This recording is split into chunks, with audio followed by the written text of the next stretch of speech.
Ah, greetings, young apprentices. I see you're ready to take your first steps toward villainy. But before you get too comfortable, let me tell you something that every proper villain knows. The entrance is everything. First impressions matter. You only get one shot at this, and if you mess it up, the whole world will remember. You'll be reduced to nothing more than the punchline of a joke, the subject of mockery, or, worse, the hero's sidekick. I've seen it all. The slipping on a banana peel entrance. The showing up to someone's wedding uninvited entrance. The overly loud cackling like a maniac entrance. It's all been done, and it's all beneath us. So grab a seat. No, don't sit like that. It's villainous posture, not slouching, and listen closely. Today we are going to teach you the fine art of a proper villain introduction. You'll thank me later. Now watch carefully. This is the classic mistake. This, dear students, is the perfect example of how not to introduce yourself. The first mistake. The costume. It's too flashy. And let me tell you something, young ones. If your cape has more fabric than your entire lair, you're doing it wrong. Now, about that entrance. A villain's entrance should command respect, not make you look like a stumbling buffoon. Look at that cape. Too much. Way too much. It's flapping around like a poorly designed curtain. And what's this? Tripping? Ha! There is no room for clumsiness in the villain world. You're not here to be the comic relief. You're here to be feared. Here we have what I call the power entrance. Notice how the villain takes their time? That's essential. You don't rush an entrance. You walk into the room like you own the place.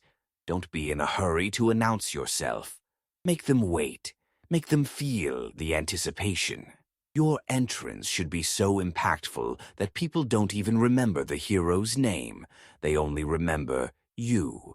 And remember, silence is often more powerful than words. That's right. No long monologues from the moment you step through the door. Don't overestimate the power of your voice, young one. The silent approach is often more effective than the grand speech. It lets the tension build. It makes them wonder, who is this? What do they want? And when the time comes to speak, oh yes, the villainous speech. Let it be sharp. Let it be purposeful. Make sure every word lands like a heavy stone on the ground. Don't ramble. Don't waste time. No, I've been waiting to destroy you, or you've underestimated me. That's for amateurs. Something like this. You know I don't have time for your nonsense. I'm here to get what's mine. If you think you can stop me, I welcome the attempt. Short, direct, and, dare I say it, cool. And do not, I repeat, do not sit like a villainous cliché. Do not lounge around like a lazy aristocrat who's been eating too many cream puffs. You are here to rule, not to relax. Always maintain your composure. Now, let's talk about attire. Your costume is your brand. And while I understand the need to be memorable, there is a fine line between striking and absurd. What is this? Are we in a circus? This is the kind of fashion choice that will get you laughed off the villain scene.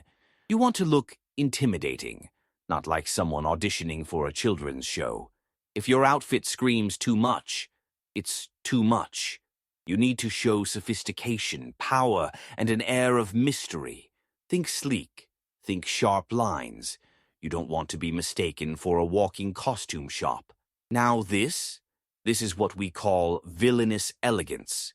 It says, I have power and I know how to use it, without yelling it at the top of your lungs. Subtlety, my dear students, is key. You don't need to show off. Your presence will do that for you. And one last thing, your weapon. It's not just for show. Your weapon is an extension of you. It must fit your character and your style. No oversized death lasers or overly complicated death traps. Be practical. A good villain's weapon should be simple, functional, and intimidating. And of course, never forget to keep your weapon sharp. A dull weapon will make you look weak. Remember, the goal of your villainous entrance is to make them fear you. You need to make them feel the weight of your presence without uttering a single word. This is your moment to establish dominance. Don't blow it. You're not a sideshow act, you're the headline. So, take notes.